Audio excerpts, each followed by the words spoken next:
desde la Iglesia Pueblo de Dios en Carlos Espegazzini, sin inventar nada nuevo, siendo directos, siendo lo mejor que podemos ser, porque lo más simple es escuchar, luego sentimos.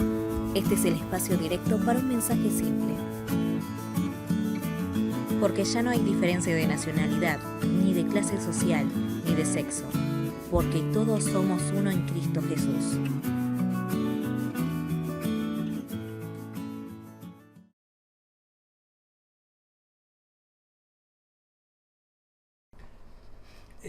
En estos tiempos que están corriendo, en estos tiempos en los cuales se levantan muchas palabras proféticas, entre comillas,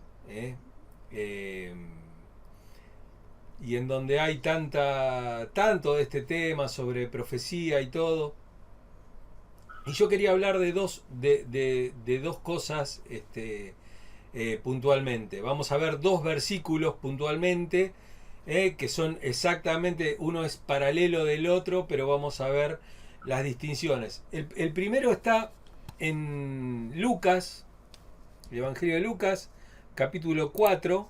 Vamos a poner un poquito de contexto a esta historia, a este pasaje.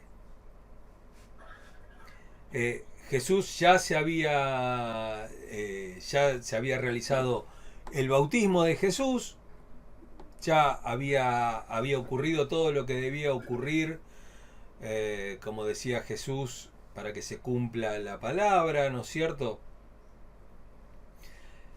Y después de haber sido tentado en el desierto y todas las cosas que conocemos, Jesús volvió en el poder del Espíritu, y vuelve a Galilea, y según otros relatos, porque ustedes saben que para poder leer el Evangelio hay que leerlo como en un cuadro sinóptico, por eso se llaman evangelios sinópticos, porque hay algunos que toman una parte, la desarrollan más, y hay otros que toman otras partes y las cortan, depende de las necesidades de su audiencia.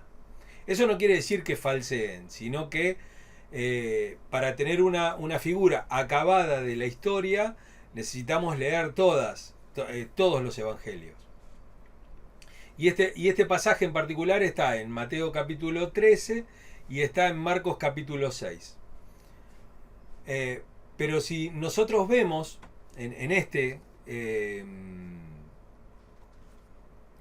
vemos este pasaje, vamos a ver que Jesús ya había recorrido ciertas otras aldeas, otras ciudades, de esas ciudades pequeñas, esos pueblos muy pequeños, y había realizado grandes prodigios, maravillas, había curado mucha gente, y ya Jesús venía con una fama ya incorporada. Entonces vamos a leer a partir del versículo 16 de este capítulo 4 de Lucas. Jesús regresó a Galilea en el poder del Espíritu, y se extendió su fama por toda aquella región. Enseñaba en las sinagogas, y todos lo admiraban. Fue a Nazaret, donde se había criado, y un sábado entró en la sinagoga, como era su costumbre. Se levantó para hacer la lectura, y le entregaron el libro del profeta Isaías. Al desenrollarlo, encontró el lugar donde está escrito: El Espíritu del Señor está sobre mí, por cuanto me ha ungido para anunciar buenas nuevas a los pobres. Me ha enviado a proclamar libertad a los cautivos y dar vista a los ciegos, a poner en libertad a los oprimidos, a pregonar el año del favor del Señor. Luego enrolló el libro, se lo devolvió al ayudante y se sentó. Todos los que estaban en la sinagoga lo miraban detenidamente, y él comenzó a hablarles. Hoy se cumple esta escritura en presencia de ustedes. Todos dieron su aprobación, impresionados por las hermosas palabras que salían de su boca. ¿No es este el hijo de José?, se preguntaban. Jesús continuó: Seguramente ustedes me van a citar el proverbio: Médico, cúrate a ti mismo. Haz aquí en tu tierra lo que hemos oído que hiciste en Capernaum. Pues bien, les aseguro que a ningún profeta lo aceptan en su propia tierra. No cabe duda de que en tiempos de Elías cuando el cielo se cerró por 3 años y medio, de manera que hubo una gran hambre en toda la tierra, muchas viudas vivían en Israel. Sin embargo, Elías no fue enviado a ninguna de ellas, sino a una viuda de Sarepta, en los alrededores de Sidón. Asimismo, había en Israel muchos enfermos de lepra en tiempos del profeta Eliseo, pero ninguno de ellos fue sanado, sino Naamán el sirio. Al oír esto, todos los que estaban en la sinagoga se enfurecieron. Se levantaron, lo expulsaron del pueblo y lo llevaron hasta la cumbre de la colina sobre la que estaba construido el pueblo, para tirarlo por el precipicio. Pero él pasó por en medio de ellos y se fue. Un texto bastante conocido, ¿no es cierto? Y que se repite bastante, y se habla bastante de este texto. Y hablamos de pregonar libertad a los cautivos, libertad a los oprimidos, libertad de las enfermedades, libertades de las maldiciones, una libertad totalmente integral al ser humano.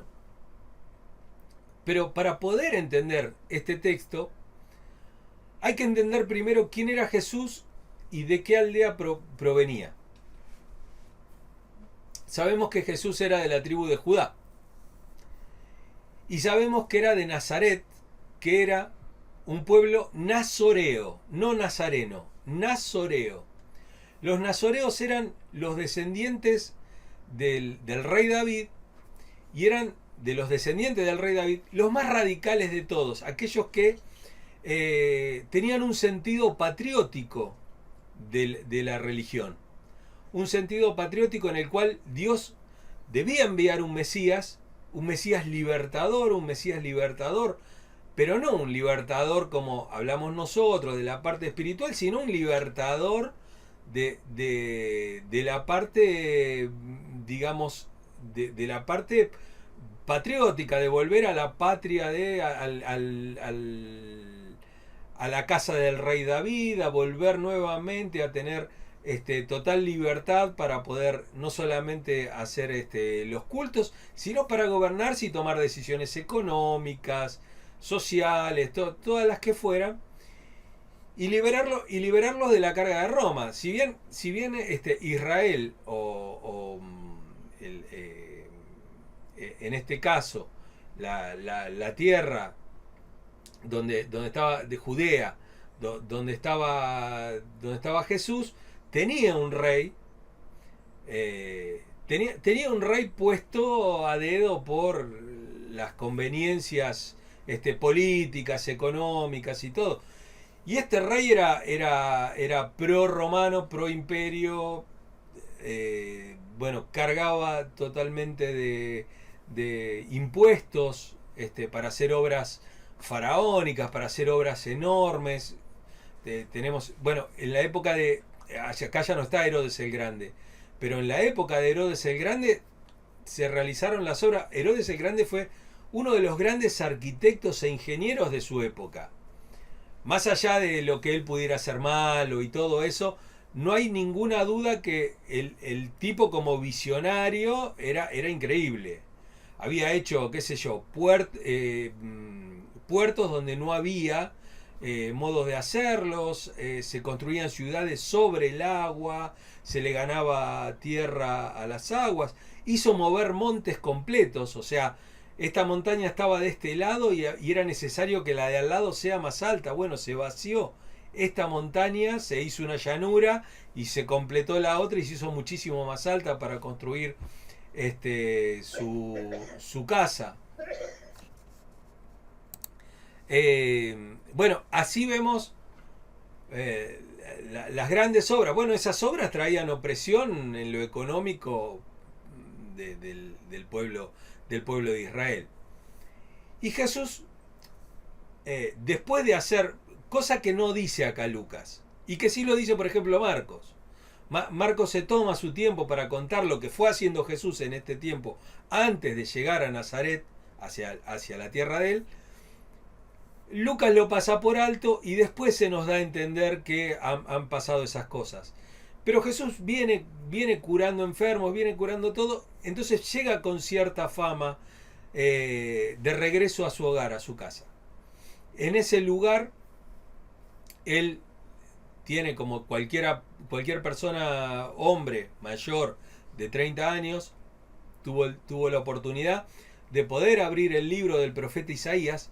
No es cualquier libro, es el libro, el rollo del profeta Isaías. No es cualquier pasaje, es un pasaje totalmente nacionalista. Es como prácticamente cantar la marchita. Era leer ese libro. Leer ese pasaje era cantar la marchita.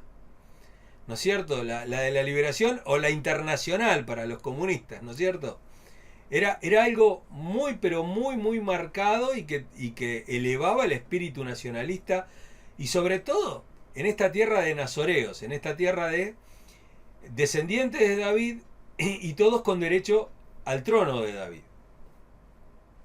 Entonces ellos estaban esperando esto, estaban esperando algún mensaje nacionalista.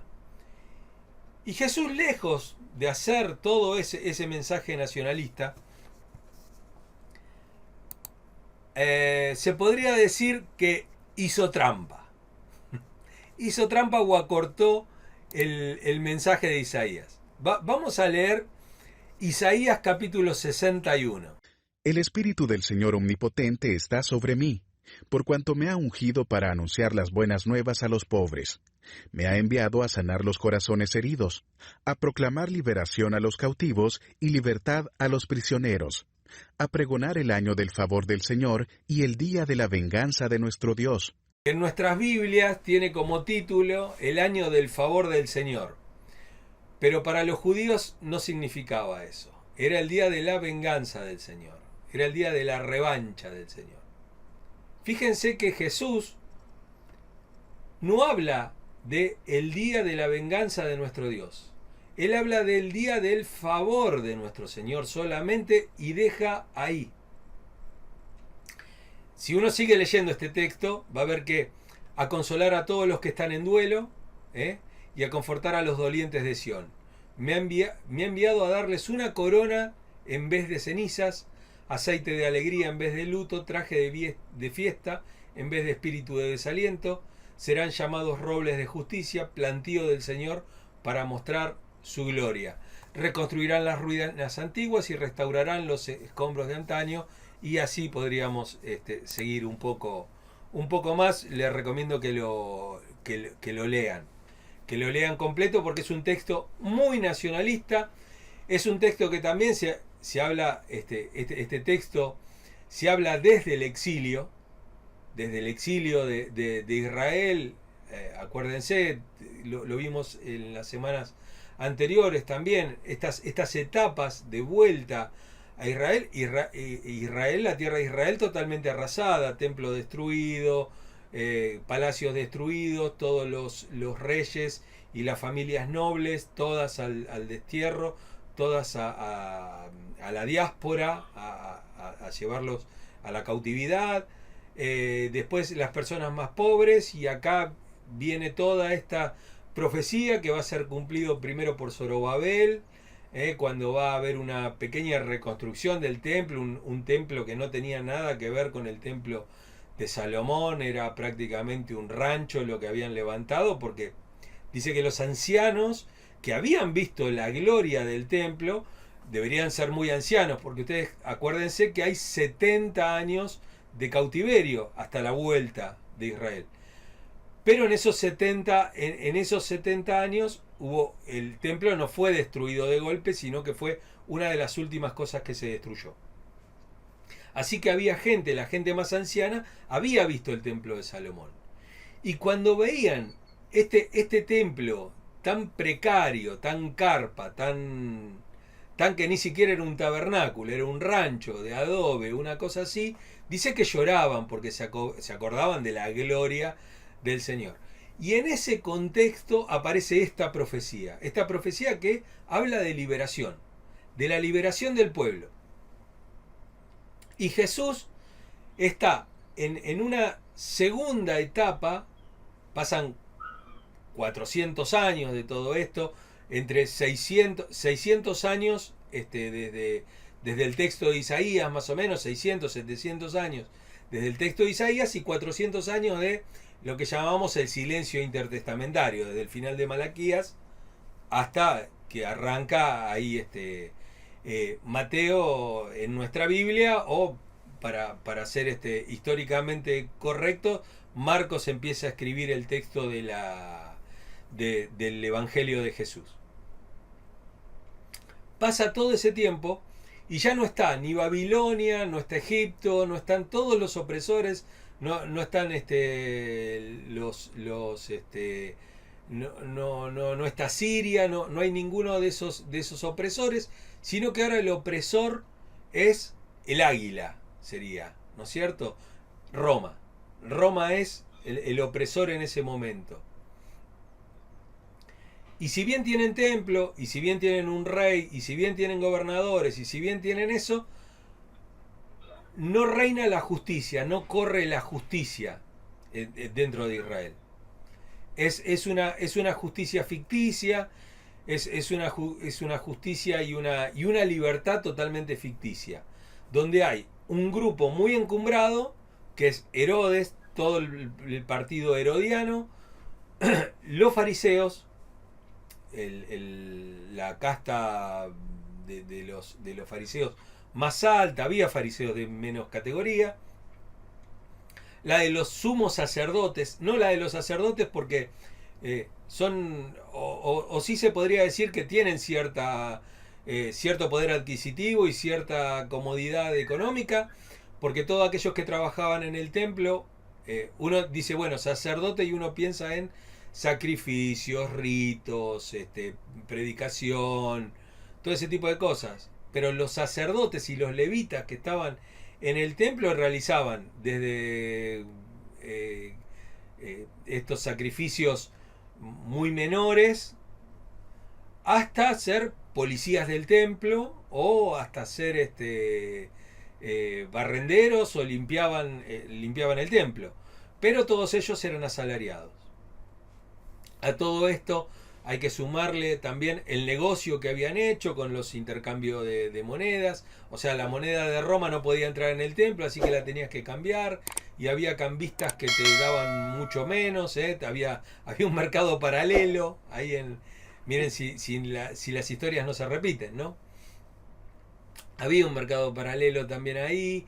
Los animales vos no los podías llevar, los comprabas ahí, los pagabas muchísimo más caros. Se vendían hasta las palomas, que las palomas era digamos el sacrificio o la ofrenda que podía llevar cualquier pobre, porque era algo muy simple, algo muy fácil de cazar.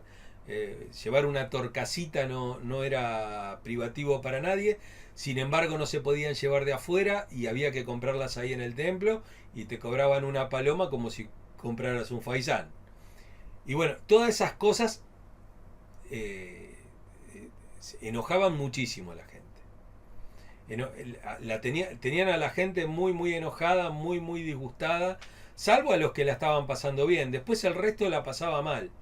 Entonces, cuando venían este tipo de mensajes, estos mensajes proféticos, porque no nos olvidemos el triple oficio de Jesucristo, ¿no? Jesucristo es rey, Jesucristo es sacerdote, Jesucristo es profeta. En ese mensaje de profeta de Jesús, para ganarse ahí la aprobación de todos, él tendría que haber leído completo Jeremías. Pero él va a dar un mensaje de misericordia, un mensaje de gracia, un mensaje lleno de esperanza. Entonces, tenemos acá en el capítulo 4 de Lucas, Jesús abre el rollo, busca el texto, busca este texto en particular. No busca el versículo, porque los versículos no aparecieron sino hasta mucho después, hasta que tuviéramos Biblias más modernas, sino que estaba todo escrito seguido, ¿no es cierto? Pero él busca ese texto y se queda ahí en el versículo 19 a predicar el año agradable del Señor. Así que enrolló el libro y después estaban todos esperando, expectantes, esperando la interpretación de ese texto. Bueno, ¿qué tiene para decir este hombre que es nazoreo como nosotros, que es hijo de José, que está entre los patriotas de Israel? Él es uno de los patriotas, él es de acá, él es un carpintero, es un changarín de acá de la zona. Él ve las opresiones que tenemos. Su madre y sus hermanas están con nosotros y están viendo la opresión que está haciendo Roma, Herodes, y todos los que y toda la clase alta. Y él les dice: hoy se ha cumplido la escritura delante de vosotros. Delante de ustedes se ha cumplido. Esto que dice el profeta Isaías, hoy se ha cumplido. Y eso no es otra cosa que decir: yo soy el Mesías. Pero es un Mesías totalmente distinto. ¿Tenía características de Mesías Jesús? Sí, claro, porque aparte era del pueblo de los nazoreos. Era de Nazaret, de ese pueblo en donde estaba José, en donde estaba María, ambos descendientes del rey David, con derecho al trono, y aparte de un tipo de patriotas revolucionarios, tipos inconformistas. Estos eran piqueteros. El pueblo de Nazaret era un pueblo piquetero. Era un pueblo que no se quedaba callado, que iba a la plaza, salía con los bombos, salían a quemar gomas. Entonces, él viene con este mensaje tan liviano, y acá dice, en el versículo 22, dice: y todos daban buen testimonio de él, y estaban maravillados de las palabras de gracia que salían de su boca, y decían: ¿no es este el hijo de José? Todos estaban esperando otra cosa de Jesús, no estaban esperando esto que estamos viendo acá. No estaban esperando este texto de esta manera. Y acá dice: y todos daban buen testimonio de él, y estaban maravillados, ¿no es cierto? Y es interesante cuando vemos acá el término maravillados. Para mí no es la mejor interpretación o la mejor traducción del verbo de maravillarse, porque también ese verbo significa extrañarse, o sea, no entender, asombrarse, sorprenderse, ¿no es cierto? Y me parece que ustedes saben que los verbos en griego o en cualquier forma a veces significan una cosa que es totalmente contraria a la otra. Entonces uno tiene que buscarle el contexto para que realmente sepamos en qué sentido lo está diciendo. Y este maravillarse, nosotros decimos: uy, porque se están maravillando de Jesús, de que es tan bueno, de que No, lo que les pasa, les está extrañando lo que están escuchando de Jesús. Y después lo vamos a entender cuando veamos un poquito más adelante el texto. Estaban maravillados de las palabras de gracia que salían de su boca. ¿No es este el hijo de José? ¿No es este nacionalista como nosotros? ¿No es este nazoreo? ¿Cómo viene a decir esto solamente a predicar el año agradable? ¿Y la venganza? ¿Y la revancha? ¿Y la guerra? ¿Y sacar a este imperio romano del medio? ¿Y sacar a todos estos herodianos que nos vienen chupando la sangre hace tantos años, generación tras generación? ¿Y cómo es que nosotros no vamos a hacer nada? Nosotros que somos de Nazaret, de un pueblo destruido, de un pueblo de Nazaret que está destruido, que no tenemos ni siquiera trabajo en nuestro pueblo, que tenemos que caminar hasta Séforis para ir a buscar un poco de trabajo, para ir a tenemos que ir a Decápolis, tenemos que ir a otros lados para poder ganar, aunque sea un poco del sustento para nuestra familia. Y este tipo viene a hablar de estas cosas. Este es el hijo de José. Entonces ellos, eso es lo que los maravilla. Así se extrañan ellos. Y fíjense cómo se entiende esta forma de leer este texto con lo que viene después de esto, en el versículo 23. Él les dijo: sin duda me diréis este refrán: médico, cúrate a ti mismo. De tantas cosas que hemos oído que se han hecho en Capernaum, haz también aquí en tu tierra. Por eso digo que Lucas no cuenta la historia entre el desierto, entre el bautismo de Jesús, el desierto y el camino a Nazaret. En el medio hay una parada o varias paradas en Capernaum donde Jesús hace un montón de milagros y que están en otros textos, por ejemplo en el de Marcos, en el de Mateo. Puede haber otros textos. Pero todo eso que él había hecho, dijeron: ¿por qué le dan para leer? ¿Por qué lo ensalzan y por qué lo tratan de poner ahí? Porque están viendo a un tipo poderoso, a un tipo que era seguido por las multitudes y que realmente le podía otorgar el poder para hacerse con el poder, para sacar a Roma directamente del medio. Y él les agarra y le dice, por eso dice: bueno, lo que oímos de vos, por eso te trajimos acá, por eso estás leyendo el libro, porque pensamos que podías hacer grandes cosas acá. ¿Por qué no lo haces acá también en tu tierra? En tu tierra, Nazaret. Y él les agarra y le dice, versículo 24: de cierto os digo que ningún profeta es acepto en su propia tierra. Y acá viene una cosa con el tema de los profetas. Que los profetas no son esta gente que... porque hoy tenemos como dos acepciones del profetismo.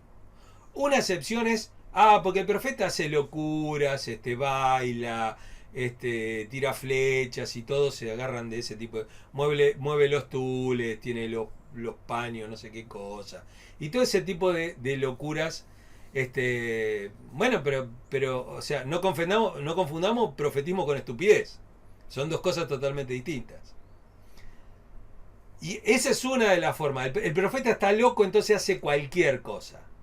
¿No es cierto? Bueno, porque Juan el Bautista comía langosta. Esa es una anécdota de Juan el Bautista. Juan el Bautista hacía muchísimas otras cosas que ninguno de los profetas de nosotros hace. O sea, a ir a enrostrarle el pecado al gobernante es muy difícil que lo hagamos. O llamarle generación de víboras a los fariseos. ¿No es cierto? El profeta, imagínate que vos lo invitás a tu iglesia, le vas a dar una ofrenda jugosa y el tipo te viene y te dice de todo, no lo invitás nunca más. Entonces tiene que ser palabras amorosas, palabras convincentes, lisonjeras. Hay que sobar un poco el lomo. Y ese es uno de los profetas que tenemos. Estos locos y estos que dicen cosas que tienen más que ver con Achira o con estas con Orangel que con otra cosa, ¿no? Con las que no acertaron para el 2020, las que no acertaron. Claro, todas las que no acertaron para el 20. Este año va a ser fabuloso, 2020, año de la no sé qué cosa, y bueno. Dicen lo que quieren escuchar. Claro, todos estábamos contentos. Pero no nos olvidemos que la iglesia también dijo todas esas cosas. Y tipo que se dicen profeta. O sea, lo que tendríamos que haber hecho bíblicamente es apedrearlos. Porque no se cumplieron las palabras que dijeron. Pero bueno. Pero en cambio, la escuela profética y este oficio profético que tiene Jesús, que se estudian los oficios de Jesús, que son esos tres: rey, sacerdote, profeta. Las palabras de un profeta no traen maravilla. Nadie se maravilla, nadie se pone contento por lo general. Por lo general trae desconcierto porque el profeta ve algo que los demás no ven. Podemos estar en la mejor de las épocas. Y cuando estamos a veces en la mejor de las épocas, vienen los profetas, estos que tenemos por acá, que es medio chanta, qué sé yo, o chanta del todo, y nos dicen, Sí, porque este año las cosas van a florecer y vos te vas a comprar un auto y vos vas a tener una casa. Claro, obviamente, si la economía está bárbara, obviamente va a ser, van a pasar todas esas cosas. Pero el profeta precisamente va a decir todo lo contrario. Va a decir, bueno, ¿ustedes están todos bien? Bueno, no están las cosas bien. Y fíjense, miren los libros proféticos, desde Isaías hasta Malaquías, vean lo que dicen los profetas. Los profetas nunca están conformes con el mundo en el cual viven. Provoca incomodidad la palabra del profeta. Lo pone incómodo a uno. Porque uno dice, oh, yo a este tipo al final lo traje acá para que me pegue bajón. ¿No es cierto? No da esto. Yo quería que pachanga, quería que mueva un poco a la gente, que la aliente, qué sé yo. Y no, y este tipo te viene... Pero también nos trae desafíos el profeta. Porque el desafío de Jesús no fue, vayan y agarren las armas y vamos todos contra Roma. Él trajo otro desafío totalmente distinto. Dijo, hay enemigos, amémoslo. Hay enemigos, tengamos misericordia. Hay gente necesitada. Nosotros estamos entre esa gente necesitada, pero que nuestra necesidad sirva también para que los otros tengan un poco más.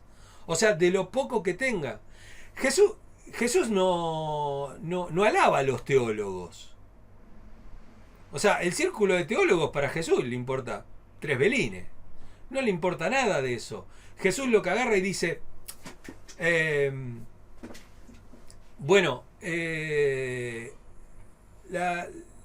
la mujer que da las 2 blancas en el templo.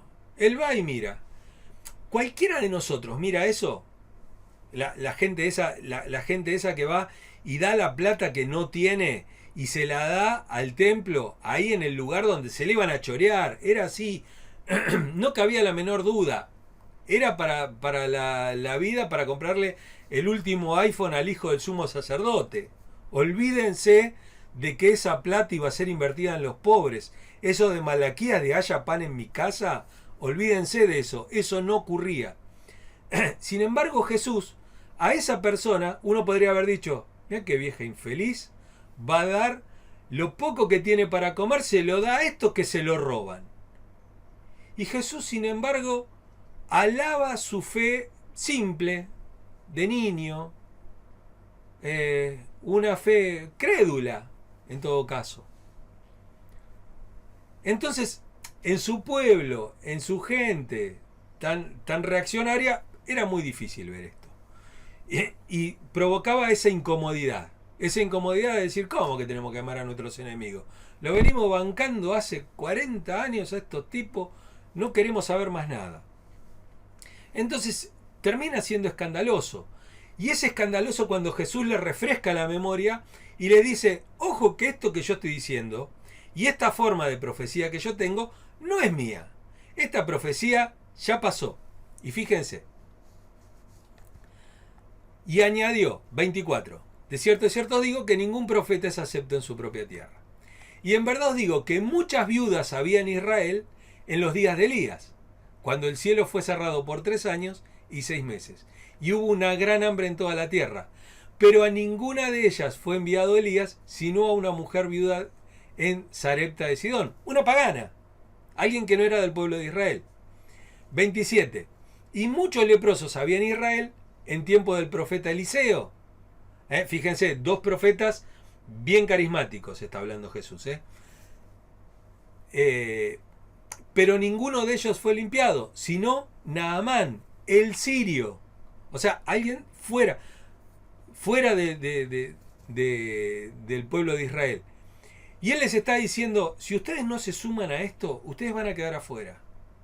Ustedes van a quedar afuera, así como quedaron todos los leprosos que no fueron limpiados en el pueblo de Israel, porque dice, muchos leprosos había en Israel en los tiempos del profeta Eliseo, y también había mucha hambre también en la época del profeta Elías. Y sin embargo, como ellos no aceptaron ni las palabras de Elías, ni las palabras de Eliseo, ni las palabras de ninguno de los otros profetas, siempre quedaron por afuera. Entonces Dios ahora va a hacer exactamente lo mismo. Y fíjense lo que pasa. Y levantándose, le echaron fuera, a los empujones lo agarraron, lo echaron fuera de la ciudad y le llevaron hasta la cumbre del monte sobre el cual estaba edificada la ciudad de ellos para despeñarle. Mas pasó por en medio de ellos y se fue. Obviamente no sabemos cómo fue esto. Muchos dicen, y sí, se incorporizó, se sacó toda la materia y pasaron los átomos por el medio de todos. Bueno, no sabemos si es eso o si realmente Jesús se paró de manos y dijo, no, yo paso por acá porque yo lo que estoy diciendo es correcto. Pero fíjense esta cosa de cómo ser una iglesia profética en el medio de estos tiempos. Cómo ser una iglesia que lleve el mensaje en el medio de estos tiempos. Una iglesia que no dice todas las cosas están bien, todas las cosas. Y una iglesia que ahora se tiene que cargar al hombro un montón de cosas que nos pasaron por encima. Digo, ya no se puede hacer más marchas por el pañuelo celeste. ¿Qué vas a hacer? ¿Qué marcha vas a hacer ahora? Ya está. Te ganaron, supuestamente. Te ganaron. Pero ojo, porque ahora nos toca lo más pesado y donde tendríamos que haber puesto todas las fuerzas desde el principio. Porque a esta ampliación de derechos, que es una verdadera ampliación de derechos, ahora se suma una tarea profética de la iglesia. ¿Cuál es esa tarea profética? Es la de acompañar a aquellos que están desválidos, aquellas chicas que queden embarazadas a partir de ahora, a apoyar nosotros mismos la ESI, la educación sexual integral, para que tengamos una sociedad mucho más adulta, para que tengamos jóvenes en nuestras iglesias que tomen decisiones, ojalá que sea por el celibato, ¿no es cierto? Ojalá que sea por la abstención hasta el matrimonio, y que tomen por el matrimonio, y que el matrimonio sea heterosexual, y todas esas cosas las cuales a nosotros nos provoca urticaria. Y está bien, pero también que en el caso de que como nosotros somos tan nacionalistas, nosotros vamos a ir a hablar de esas cosas, sepan que existen pastillas anticonceptivas, que existen profilácticos, que existe una pastilla del día después, que existen lugares a los cuales recurrir, que si quieren tener el chico también hay una ampliación de derechos de los 1000 días, donde el Estado y la Iglesia, tiene que acompañar a esos chicos, tiene que acompañar ese embarazo, y que si viene alguno a nuestra iglesia, alguna chica embarazada, no se va a encontrar con el pañuelo celeste colgado en la puerta diciendo, nosotros estamos en contra, nosotros no tenemos nada que ver con esto, porque nosotros... Sino que esa persona puede entrar esperando una palabra de consuelo y una palabra de aliento y un consejo de la iglesia, un consejo de cada uno de nosotros, y que tomará las decisiones que tomará. Nosotros vamos a tratar de que tome las mejores decisiones, que sería por la vida. Pero si así no lo fuera, la iglesia tiene que tener esa característica profética de incomodar al resto de los religiosos, al resto de las iglesias, que seguramente nos van a tirar con de todo, y que nos van a decir, ¿cómo pueden decir eso? ¿Y cómo pueden hacer eso? Y acompañar a las chicas también, que hayan abortado, en ese difícil trance que va a quedar después, en ese trauma, en esa cosa que va a quedar en la cabeza, que Dios también tiene que restaurar, y que la iglesia debe restaurar. Y que debemos estar frente a esos problemas. Tenemos que ser una iglesia profética, pero una iglesia profética al modo de Jesús, no tratando de quedar bien adelante de aquellos que piensan el evangelicalismo como algo cuadrado, como una baldosa, y que encerraron a Dios en una caja y dijeron, este es Dios, que tienen a Dios en un arca y que lo llevan a sus peleas. Y que las terminan perdiendo Porque Dios no está en el arca. Porque Dios está haciendo otras cosas. Y estamos nosotros, que somos una iglesia profética, una iglesia que no dice profética porque te adivina el horóscopo de lo que va a pasar mañana, sino porque ve las cosas que realmente se necesitan en un mundo que está totalmente perdido y un pueblo que va cada vez más para atrás. Nosotros necesitamos ser aquellos que pongamos palabras de futuro, palabras de esperanza y palabras que reconstruyan, como precisamente para eso que Dios nos ha llamado. Como dice, como podemos decir nosotros de nosotros mismos, como lo dice Jesús, el Espíritu del Señor está sobre nosotros, su Espíritu Santo sigue obrando tanto en ese día como hoy, sigue obrando de la misma manera, nos ha ungido, nos ha separado, somos santos, somos personas apartadas, para dar buenas nuevas a los pobres, para sanar a los quebrantados de corazón, para pregonar libertad a los cautivos, los que están cautivos no solamente de la sociedad, sino de los estigmas de la sociedad, para aquellos que están en esos estigmas y son señalados por sus elecciones sexuales, por sus elecciones de vida, por las percepciones que tienen de sí mismo, todas esas cosas de las cuales nosotros hacemos chistes y que no tienen nada de chiste porque son muy serias. Porque un pueblo, una sociedad que discrimina es una sociedad que va rumbo al genocidio. Que da vista a los ciegos.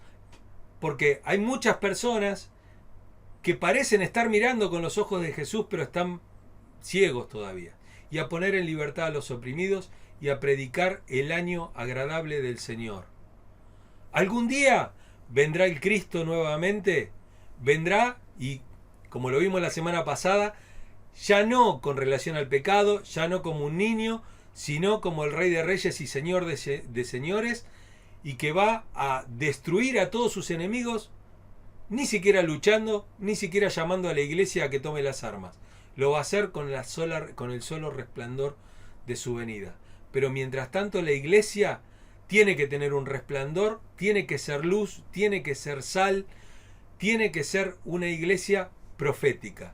Una iglesia que profetice sobre estos huesos secos que nos parecen que están muertos, por estas situaciones que nos parecen que están muertas, pero que si nosotros decimos las palabras, y cuando decimos las palabras no es solamente declaro, sino es pongo manos a la obra, Dios va a hacer grandes cosas con su iglesia y vamos a hacer una iglesia realmente profética sin necesariamente tener el título ni tener el nombre ministerio profético apostólico y romano, nada.